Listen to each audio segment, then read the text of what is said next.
মেয়ের বাবাও উপস্থিত, মেয়ের ছেলের বা ছেলে উপস্থিত আছে, ছেলে বাবা আছে বা নেই, মানে ছেলের জন্য অভিভাবকের প্রয়োজন হয় না, অভিভাবকের সম্মতির প্রয়োজন নয়, ছেলের বাবা আছে বা নেই, ছেলে আছে, মেয়ের বাবা আছে, মনে করেন মেয়েও উপস্থিত আছে, মনে করেন প্রোগ্রাম চলছে, উদাহরণস্বরূপ আমি বলছি। এখন মেয়ের বাবা কে কোনো ছেলে প্রস্তাব দিল যে আপনার মেয়েকে, আমার জন্য আপনার মেয়েকে প্রস্তাব দিচ্ছি, বা ছেলের বাবা মেয়ের বাবাকে প্রস্তাব দিচ্ছে যে প্রস্তাব দিচ্ছি, আর মেয়ে বাবা জিজ্ঞেস করছে, আজকাল তো আমাদের মানে 2 দিন 4 দিন 10 দিন মানে দেখা দেখি সবগুলো হয়, আর তারপরে একটা ডেট নির্ধারণ হয়, কিন্তু ডেট নির্ধারণ বা দেখা দেখি 10 দিন ধরে করতে হবে এমন কোনো কথা নয়। ছেলের সম্পর্কে, ছেলের পরিবার সম্পর্কে মেয়ের বাবা অবগত, মেয়ের বাবা জিজ্ঞেস করলো, ইয়াস্তাযিনুহা আবুহা, মেয়ে সম্মতি জানালো, বাস এবার এখানে ছেলেকে তখন এবার বলবে, অনেকগুলো লোক আছে আর 2 জন সাক্ষীর কোনো প্রশ্নই নাই, মানে সবাই সাক্ষী, মানে যাতে নির্জন না হয়, গোপনে না হয়, ওর জন্য বলা হয়েছে 2 জন সাক্ষী, মানে 2 জন অন্তত কমপক্ষে থাকা চাই, সবাই আছি সবাই পুরস্কার। তাহলে এখানে ছেলের পক্ষ থেকে এবার আপনার কবুল, মেয়ের পক্ষ থেকে প্রস্তাব, ছেলের পক্ষ থেকে গ্রহণ।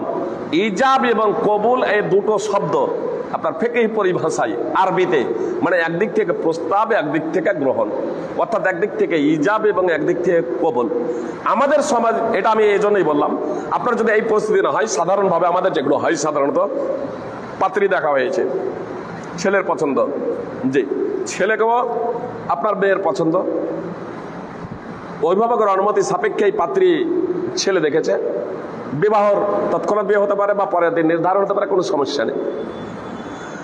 বিবাহর দিন নির্ধারিত হয়েছে, এখন যে বিবাহ পড়ানো হবে কিভাবে হবে, আমাদের সমাজে কত কত জায়গায় হয় যে ছেলের কাছে বিয়ে পড়িয়ে দিল, ছেলেকে জিজ্ঞেস করলো মৌলভী সাহেব, কবুল করলে, মোহরের কথা উল্লেখ করে, তুমি অমুকের মেয়েকে স্ত্রী হিসেবে কবুল করলে? বলছে হ্যাঁ কবুল করলাম। এবার ফের মেয়েকে গিয়ে জিজ্ঞেস করছে যে অমুকের ছেলে অমুককে এত টাকা মোহরের বিনিময়ে স্বামী হিসেবে তুমি কবুল করলে?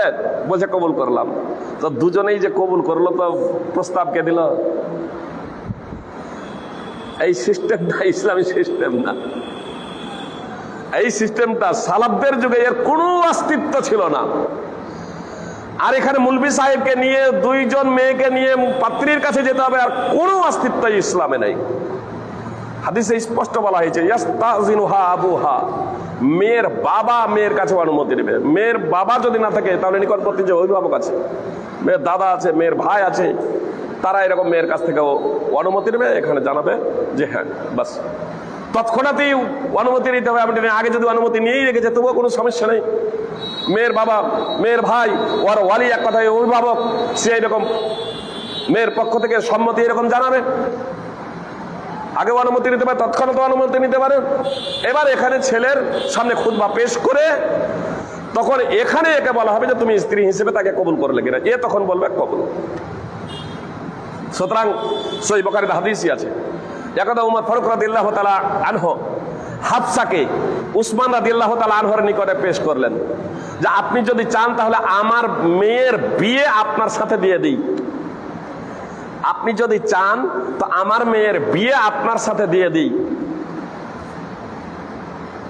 তখন উসমান রাদিয়াল্লাহু তাআলা আনহু কয়েকদিন চুপ থাকলেন। আবু বকর রাদিয়াল্লাহু তাআলা আনহুকে বললেন, ও তারপরে উসমান রাদিয়াল্লাহু তাআলা বললেন যে আমি করছি না। আবু বকর রাদিয়াল্লাহু তাআলা আনহুকে বললেন যে আপনি যদি চান তো আমার মেয়ে হাফসার বিয়ে আপনার সাথে দিয়ে দিই, তিনিও চুপ থাকলেন।